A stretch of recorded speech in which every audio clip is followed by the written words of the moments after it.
Well, hey, everybody. Welcome back to Creatives Who Thrive. I'm your host, Deven Berryhill. And the point of this show is to share stories from artists who make money to make more art. And that's really kind of the concept here, is just to interview people that I know that have been very successful at being creatives, who have gone on to produce, whether it be music or books or film, that have been quality, yet also were monetized in a way that they can continue creating. So that's really kind of the thrust behind the show today. And I'm really excited to introduce you to a good friend of mine, Mr. Jerry Hot Rod DeMink. And he's a wonderful blues guitarist here in San Diego, but he's got an amazing story. And so welcome to the show, Jerry. How are you? Hey, thanks. Glad to be on it, Devin. Thank you for inviting me. Yeah. So I was thinking where we met. I think we met at the Belly Up Club in Solana Beach, maybe 5 years ago? It would have been the anniversary of 50th anniversary of Wipeout.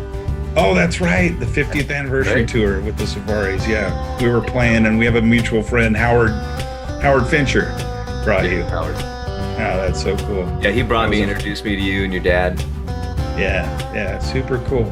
Well, thanks for coming on the show, and you've got an amazing story that we've talked about in the past. And so tell me, just kind of start at the beginning. Basically, how did you figure out you were creative and that other people, responded to your music and creativity?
Yeah, man. Wow.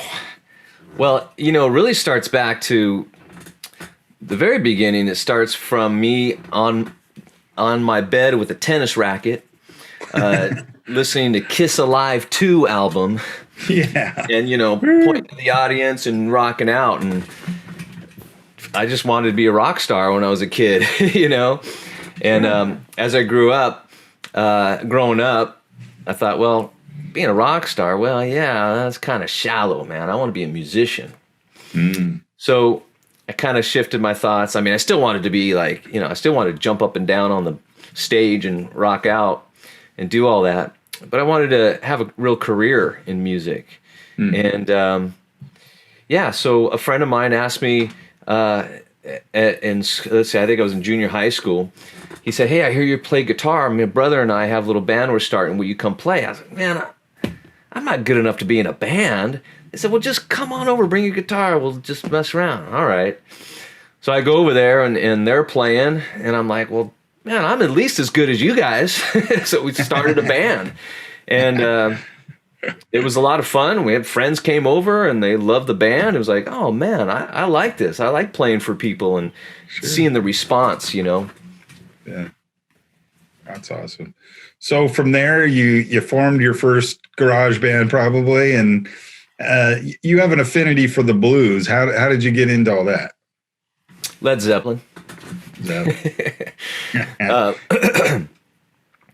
You know, like any rock and roll guitarist, you know, you grow up listening to Led Zeppelin albums and just hearing Jimmy Page, and he's just playing blues. You know, it's the British sort of lens of looking at American blues and them copying American blues, and but that led me to get into, well, what, you know, who's this Muddy Waters? What's this all about? And so I was playing in a band, the Redcoats in San Diego. This was would have been like 85. Yeah, first gig was like in 85 to about 92. And we were a working band in San Diego.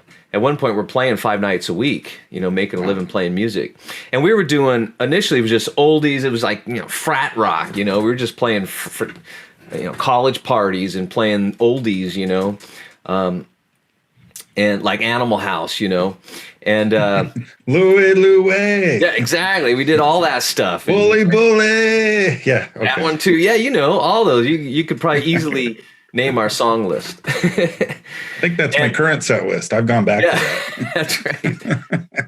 But it gets such a great response, right? And so we're at a party and people are going nuts, and it's like, man, this feels great. Yeah. Well, you know, you were in the Redcoats and you started making an income, a full-time income, playing 5 nights a week. And so what happened after that? You got into that band, and like most bands, you're not in the Redcoats anymore, so you probably moved on to something else. Right. Well, I really started getting interested in blues. That was the subject, and we would play down at Blind Melons on Crystal Pier down there. PB, and they would bring in all these blues acts.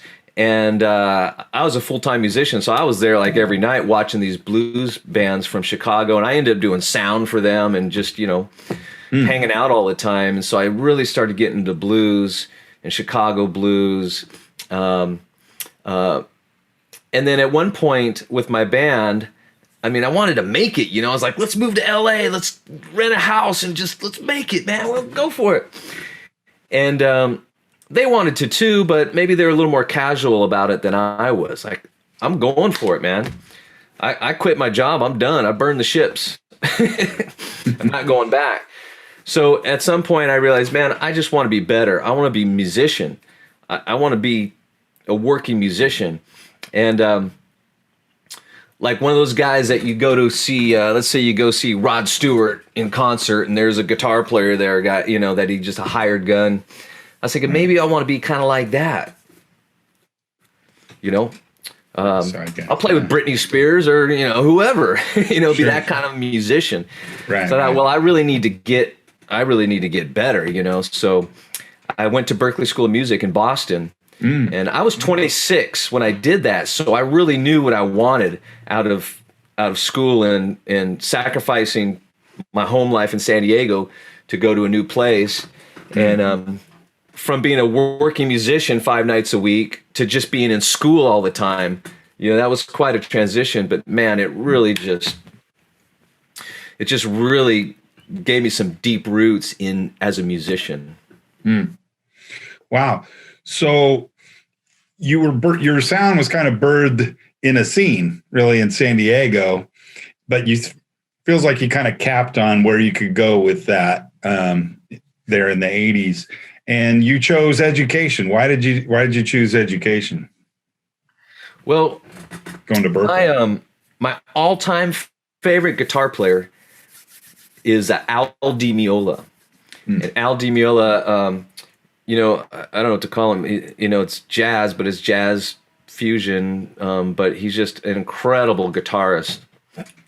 He plays Latin stuff, acoustic Latin, but he plays just radical electric guitar stuff. He could have been one of those heavy metal shredder guys, but he was all the jazz side of things. So super incredible. So to me, he was like the ultimate musician, and and he went to Berklee School of Music. I was like, man, I want to go to Berklee School of Music. I just wanted to be a great musician. And my heart is really just digging into like blues, rock and roll blues kind of thing, and roots music. But to me, if I knew jazz, then I would be a great rock and roll player. Right, you know what I mean? right. Kind of expand your music theory, musicality, understand why things sound good together, not just be able to do them, but know the reason why in order to reproduce that maybe in different contexts beyond just your straight ahead. But also having an understanding of how to approach things instead of just, well, I'm just going to jam and just kind of feel it and see what comes to me and just play what I feel. Well, yeah, you want to play with feel and emotion. That's probably one of the most important things in music. You got to get your emotions, your feeling out there, but you still got to know how to manipulate the keys and the chords and the melodies and stuff. Some people can do it. Some people have amazing ears and amazing creativity, and they can just play stuff where it's just amazing. They don't need to know anything. But a lot of us need to learn something. So that's what I felt like. I need to learn something as I do it. So once you were going to, we'd spoken on this before, you'd been at Berklee for, I don't know, a couple years maybe. And tell me how you got in with AC Reed. That's a good story. And who is AC Reed for people who don't know? Yeah, AC Reed is a real famous blues saxophone player. And he was a blues saxophone player. He wasn't a jazz saxophone player. He was blues. I mean, he was like B.B. King on the saxophone. Wow. And when you think of saxophone, you think all this stuff. But he's like... I mean, it's blues saxophone. Yeah. And probably the most famous guy he played with was Buddy Guy. He was in Buddy Guy's band from 1967 to 1977. He like toured with the Stones and did all that stuff. So he knew Keith Richards but he also played with like Pine Top Perkins, really famous old time piano player, and Earl Hooker and Sun Seals and some other guys. But like in the blues world, people know who AC Reed is. If you like blues, you probably know who B.B. King and Buddy Guy are, but maybe you don't know AC Reed. But people who are into blues are like, oh yeah, AC Reed. I know AC Reed. Yeah. Anyways, so he was on Alligator Records, and I recorded on his one of his CDs for Delmark Records, and toured with him for a couple years. But the interesting story is how I joined the band. So I'm at Berklee School of Music, and I'm practicing and learning all my stuff. And after about a year and a half, I'm like, man, I got to get out and play, man. I want to get on the road. I'm done with school. I can't sit here anymore and do this. And so one night, it was snowy Boston night in February, and I was coming home from a gig. I played, I did sound for a band up in New Hampshire, and sometimes I would play with them. So I was coming home late in the snowstorm, and I was pulling into my driveway, but there was a van broken down right there in front of my house. And I looked at them and was like, oh man, these guys are stuck. So I went and said, hey, what's going on? You guys, they said, well, we broke down. We need to get a tow truck. So I helped them get a tow truck. I gave them a ride to the hotel. I found out, it's AC Reed. They were just playing down the street that night. In fact, that morning, I ride the bus to Berklee School of Music, and that it always goes past Harper's Ferry, which is a blues club, pretty famous blues club in Boston. And I saw on the marquee, from Chicago, AC Reed and the Sparkplugs. I was like, man, I wish I could go to that. Well, I got to meet him that night, and I was hanging out with the guitar player. He was kind of the band leader, and I finally, after we got a tow truck and this big issue we've gone through, a couple hours hanging out with him and helping him, I gave him my business card. I said, hey, man, here's my card. Give me a call tomorrow if you need help getting your van fixed. And otherwise, if you know anybody looking for a guitar player, I'm looking to play, man. I'm looking for a gig. And he looked at my card and he says, "Well, can you play?" I said, "Can I play?" Why, sure. Oh man, I go to Berklee School of Music, man. So I told him how great I was. I mean, that's a point you don't just go, "Well, my mom comes to my gigs and she really likes my gigs." Right. That's a point where you gotta say, "Oh, I mean it." This is where you got to sell it, right? Right. But I was excited. I wasn't just trying to give a sales pitch. I was just excited. Sure. Man, I can play, man. I want to get on the road. I'm ready to jam. Come on. Yeah. And he looked at me and he looked at the card. He said, "Man, I bet you one bad whamma jamma. Can you be in Chicago in 3 weeks? We're going on tour to LA." I said, "Yeah, I can be in Chicago in 3 weeks." He said, "You want the gig? You got it." I said, "I'm there." So that was it. I joined the band. They haven't heard me play. He's just looking at my business card and talking to me. And so the next day I hung out with him. He's like, "Man, the more I think about it, Hot Rod, I want you on my team." So 3 weeks later, I loaded my truck. I jammed to Chicago, and then got in the van and hit the road. Halfway through the tour, AC asked me to move to Chicago and join the band. I said, I'm coming. Yeah. Wow. So you're about 28 by this time. So you've been in bands, you've done your homework, you're at Berklee for a couple of years.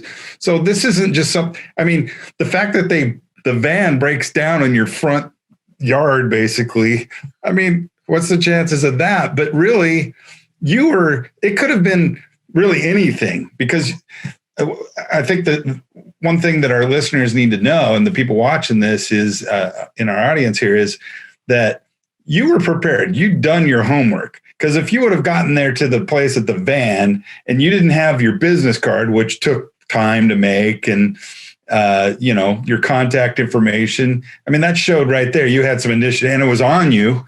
You were ready. Yeah. A lot of things there. The people don't think, "Oh, it's just like, that was luck." No. I get the sense you were prepared, and when the opportunity came, you were ready, right? Right. That's right. Yeah. And so when that came, you were able to, you were flexible too. You were able to move to Chicago. That was your goal. That was your dream. And when that thing, when the train came by, you were ready to hop on and go. So there's a lot to be said there. So we've talked a little bit so far. I want to talk about Billy Bacon and that period too a little bit. But if we could segue for a second into the kind of the monetization side of it. So like when these guys ask you to play, how did the whole money thing come about? Obviously they had to pay you. You needed income somehow to support even being on the road. If you don't mind sharing your experience there, because a lot of musicians kind of get bogged down there, especially young and up and coming musicians. How did that come up? Well, to me, it cost me money to go to Berklee School of Music. And now I was making money. I went from the red to the black. Yeah. So anything in the black was, like, wow, this is good. And it wasn't very much. He paid us $70 a gig. And that was it. He covered the hotels, but he didn't cover food. So on the road, you're buying your own food. You're not making a lot. Yeah.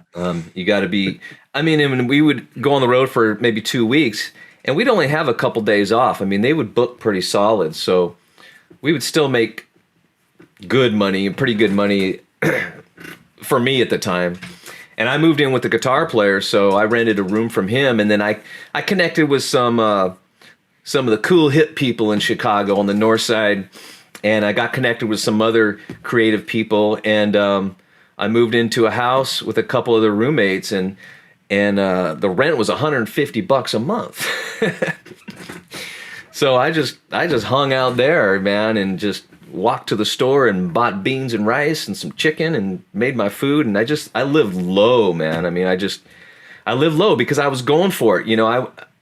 I wasn't looking for the like some kind of comfortable life. I'm in my 20s, so I'm going for it. And this was a good opportunity to play with AC Reed. It gave me some credibility, but not only that, to go from Berkeley to know my stuff to now playing with the real blues. I'll tell you, that first gig was gnarly, because when they started playing boom boom boom boom boom boom boom boom boom, you know, here I am. I've been playing guitar for, you know, about 20 years and working musician, and I go dun dun dun dun dun dun dun dun dun dun dun dun. All of a sudden, I can't lock in with them because they are blues, man.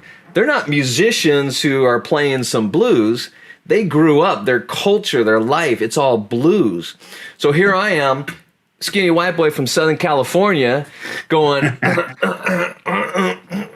I'm watching the drummer and I'm like, oh man, what's wrong with me? Right. It's like playing with a metronome for the first time. Yeah. And I was like, oh man, I get it. White boy from Southern California, don't know nothing. Yeah. So I was like, I better figure this out or they're sending me back. You know what I mean? So I just, every night I just closed my eyes and I just really concentrated on getting that groove. Yeah. And so that was huge. That was a whole nother Berkeley School of Music right there. The blues school of music. Just learning how to find that groove and get in that groove and lock in with the real guys who are really laying it down. Yeah. So you got schooled at Berkeley and you got schooled by AC Reed's band. Yeah, big time. But what they liked about me is I had long hair, long hair white boy going, Berkeley stuff. And they love that because they're playing. Yeah. And they want me to go and wave my hair around. Like, I was they saw Michael J. Fox on what was that movie, Back to the Future, where he just shreds and he's like, your kids are gonna love this, right? So they maybe we should have that in our routine with Chuck Berry. That was me, man. But halfway through the tour, AC asked me to move to Chicago and join the band. So I was like, yes, I'm coming. There's some validation. Sure. And then a couple, within that time frame, he found some old recordings because he played with Albert Collins, master of the Telecaster. He played a couple years with Albert Collins, and he found some live tracks that he had recorded with Albert Collins. And he wanted to put a couple of these songs on his new album. Albert had already passed. So this was kind of like a treasure, that he found. Sure. And he went in the studio and was remixing everything. But he asked me to go in and overdub boom, boom, boom, boom, boom, boom, boom, boom, boom. So I was like, yes, I made it. I made it. For him to ask me to go do that, overdub it on there was like huge validation. Sure. So from there, did you go right into playing with Billy Bacon, or what was the transition? You went back to San Diego, right? Yeah, my best friend Rick Andrade, he was like, man, you got to come back out to San Diego. Yeah, I know Ricky. And, at some point I was walking down the street in a winter, one of those cold winter, windy Chicago days, freezing, all bundled up. And I said, that's it. I'm going back to San Diego. I'm not living here any longer. Yeah. So I left Chicago, moved back to San Diego. I joined one band, Wise Monkey Orchestra. They were a San Diego band. Oh, yeah, I remember that. And so I jammed with those guys for a few months. And, it wasn't maybe the perfect fit, but it was great. I loved it. And then I met up with Billy Bacon and the Forbidden Pigs. Yes. Candy Cane. I was backstage at the Belly Up with Candy Cane. I love that. She said, I was talking to her, and she said, well, Billy's looking for a guitarist. You should call him. So I called him up. I grabbed some of his CDs. I learned some of his songs, and I met up with him. And we're practicing in his garage, just going through the tunes. And I notice we're going through the songs, and both of us are kind of doing this back, together. And it was like, man, you just notice a quick chemistry right there. Really cool. Nice. That's one of my favorite band names, Billy Bacon and the Forbidden Pigs. I mean, come on. That's up there. So tell us, so you get into Billy, he likes your playing. So tell us what that was like. You were on the road with him and did some recordings and such with him too. So Forbidden Pig School of Music. Here's my next level Schooling. of education. Yeah. Because now I'm coming from this blues thing, but I have all the skills from Berkeley, and I'm learning all of Billy's songs. Now he's playing country, western swing, rockabilly, and Tex-Mex. And he's a stand-up player, right? He's playing upright bass, swing, blues. We're playing sings lead and plays with the bass. Yeah. 3-piece band. So the guitar's got to cover a lot. Sure. And I'm coming from a bum, bum, bum, bum. I'm coming from a blues thing. And I'm like, I'm trying to take a blues solo over a country song. So I'm like, man, I have to start learning some new stuff.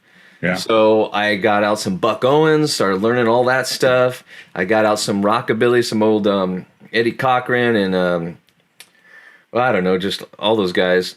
And Bakersfield Sound.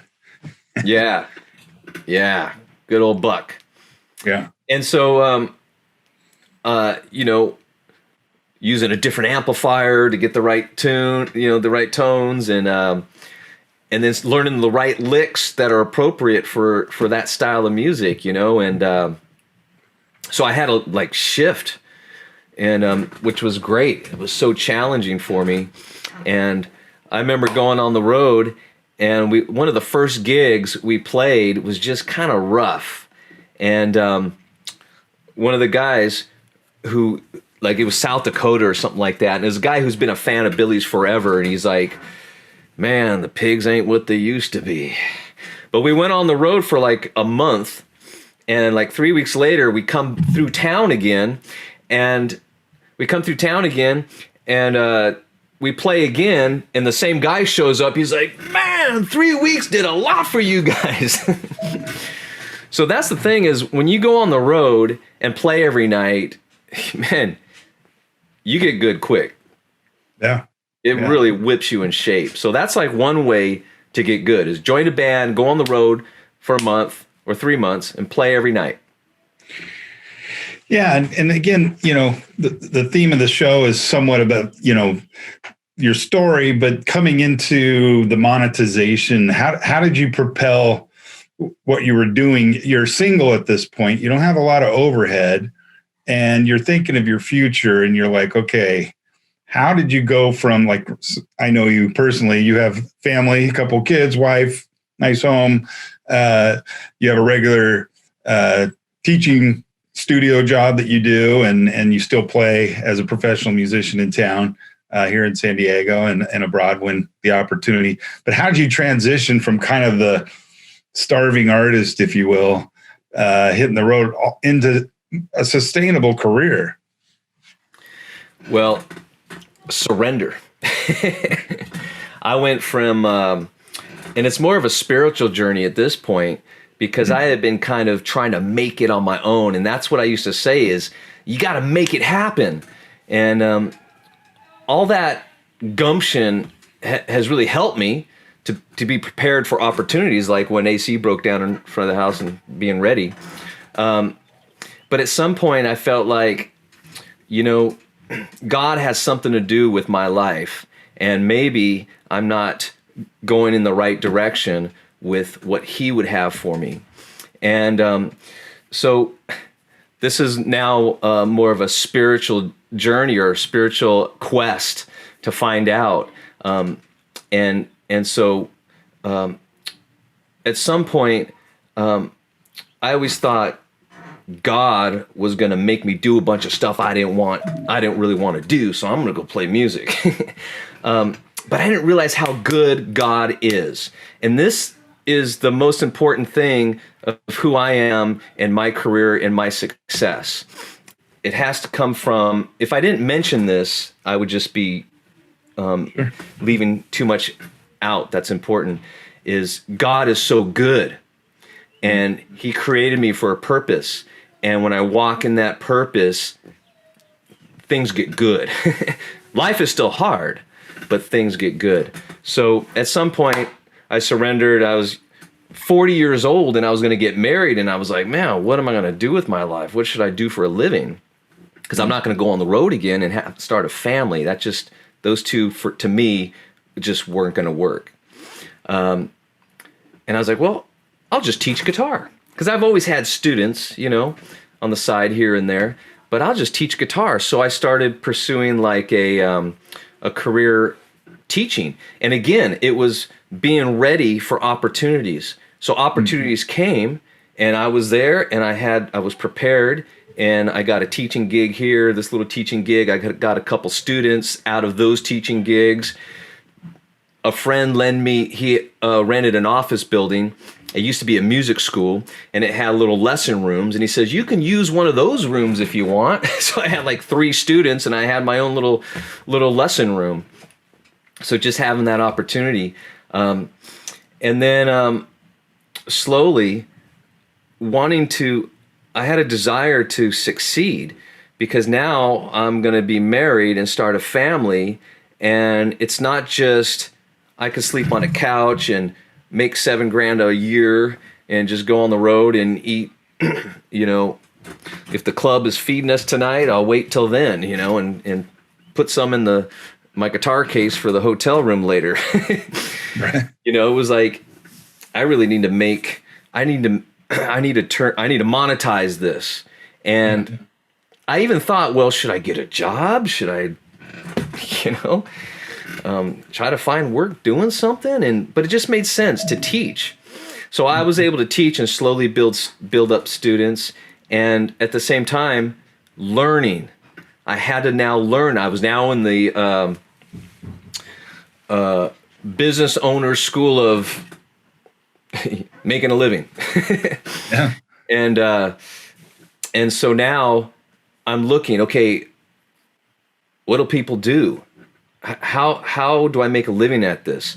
How do I collect money? I need a policy. I need to tell them, you got to pay me once a month.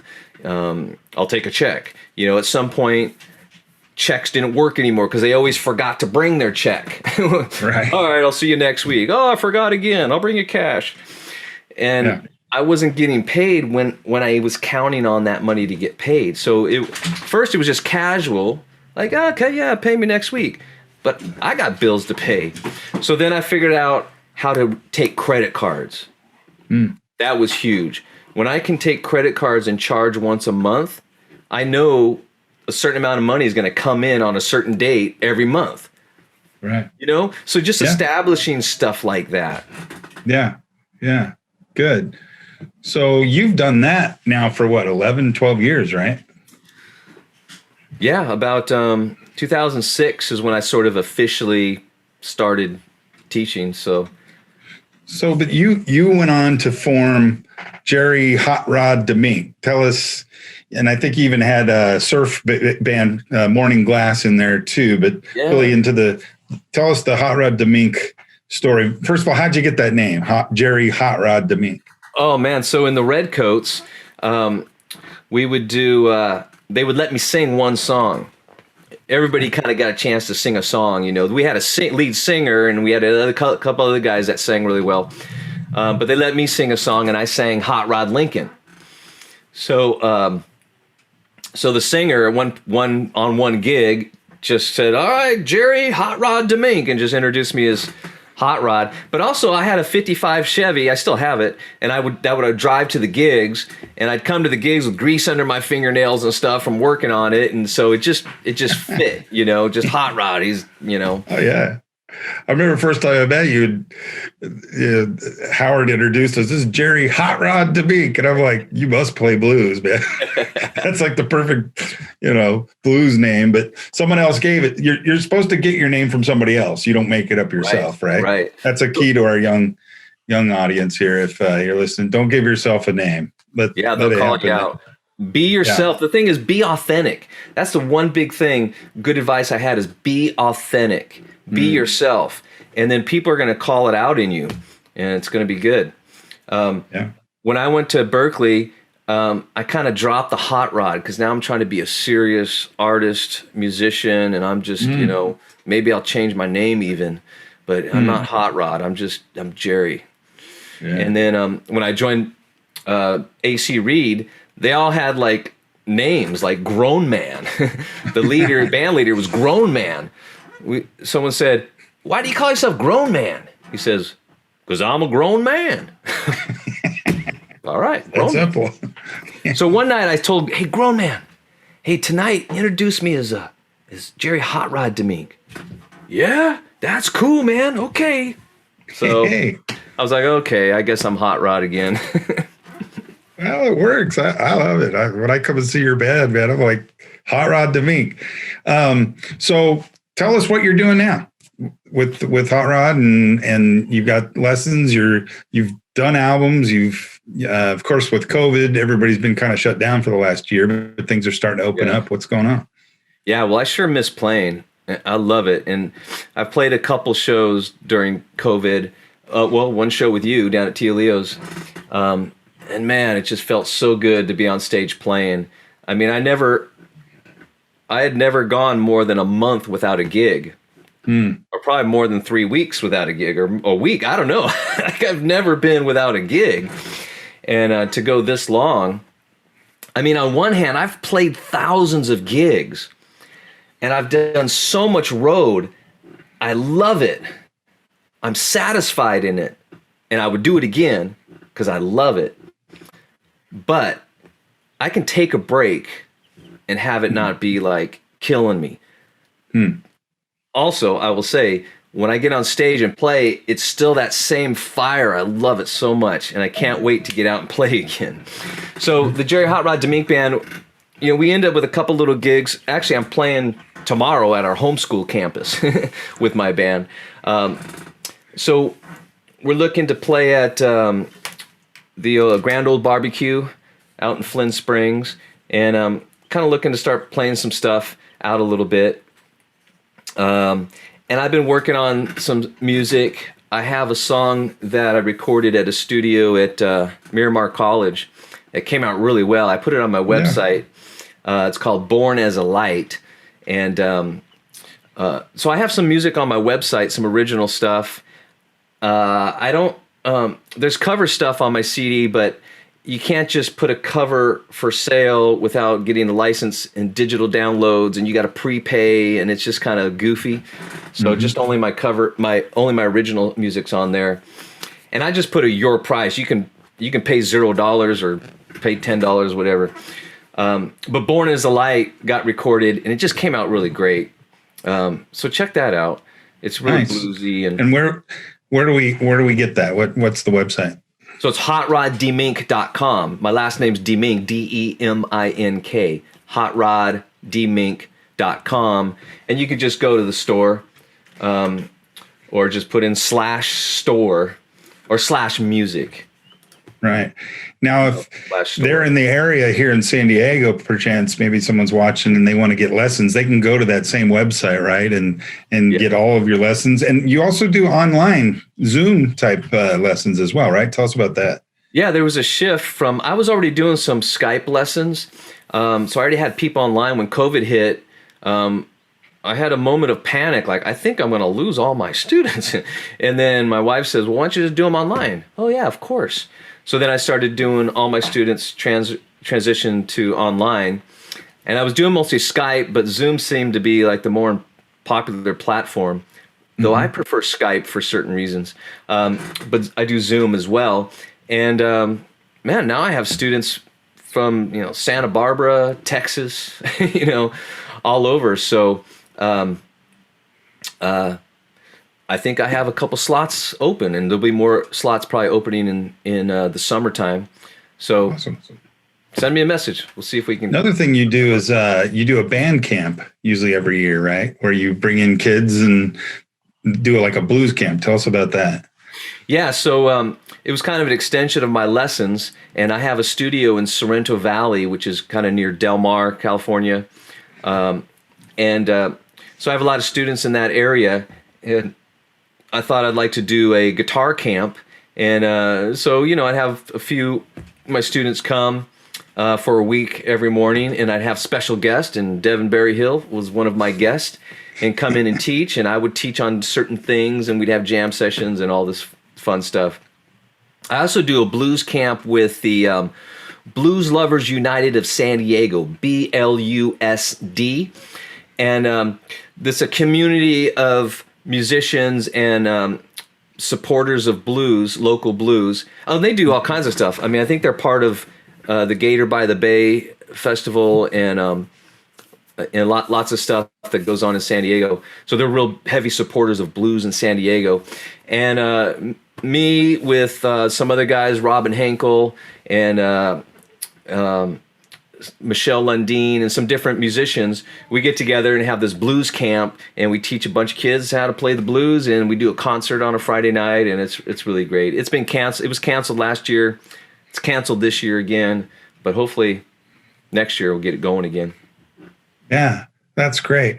And again, the community thing seems to be something that keeps resonating in your story, is that you weren't just totally by yourself. I mean, even now you're in a community with the blues group, and you're in community, obviously at your church, and in San Diego music. You had a regular gig at the House of Blues too before COVID, right? Yeah, we played a couple times a month there in the restaurant, and it was just a fun. It's a fun gig. It's small. There's always people who are a lot of out of towners, and which is kind of fun to play to new people. And I love trying to win people over, and that's been real good. But man, you said it. Community and being around other musicians and making friends with people and making connections. It's huge.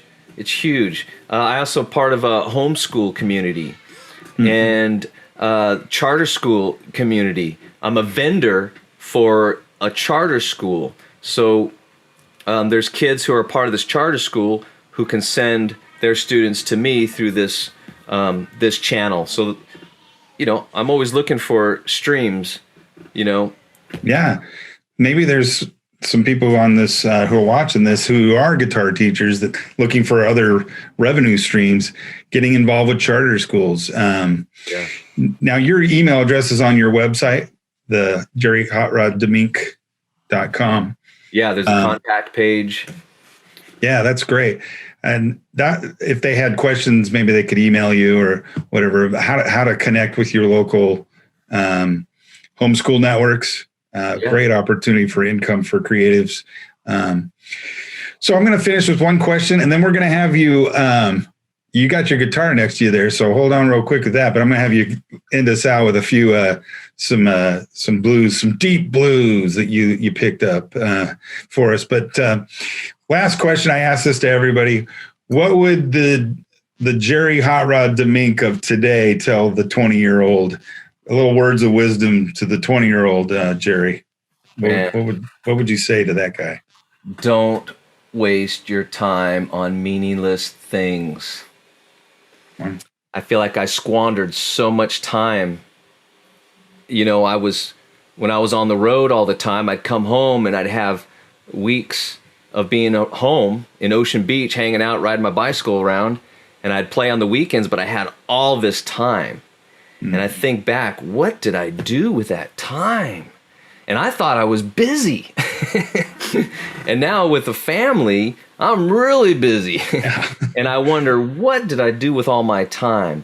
Now, we didn't have, I don't remember when YouTube came out, and we certainly didn't have Facebook. I think MySpace was starting to come out. So I wasn't spending much time on the computer or social networking or anything. I don't know what I was doing. I was just hanging out. I was playing. I was being a musician, but you got to be intentional with your time. It's the only thing that we just can't get back. We're always spending it. And the other thing is that you need to take time to rest, to recharge, to do your thing. You got to have good quality rest. And rest is not just I'll play video games for a couple hours and zone out. That's not rest. You need to like unplug, tune out, and rest, and then get back into it. But don't waste your time on meaningless things. Don't let it trip you up. That's good. Really good. Really good. Well, awesome. Jerry, appreciate so much coming on the show and spending your time. And, I hope to see you out there jamming again. Jerry and I have this dream. So if you're from Japan, we want to go to Japan, right? Want to go to Japan. That's our what's called a BHAG, our big, hairy, audacious goal. BHAG, remember that, is to go tour Japan. We're going to be live at Budokan one day. So you heard it here first. We're making it public now. So if you're a booking agent in Japan, we play blues, we play surf, we play garage, country, whatever. Anyway, well, why don't you end us out here with a live jam with that wonderful little guitar you got going there.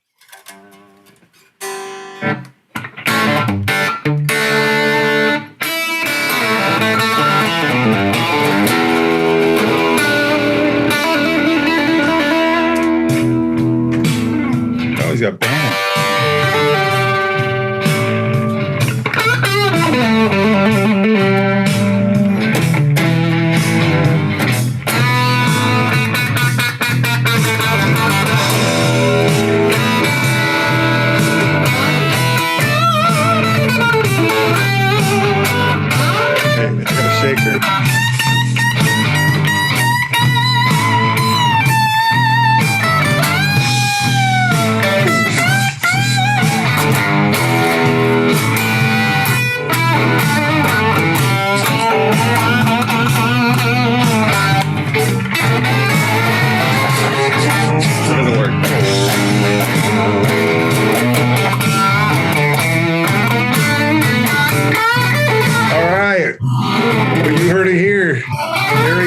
DeMink. Oh, wow.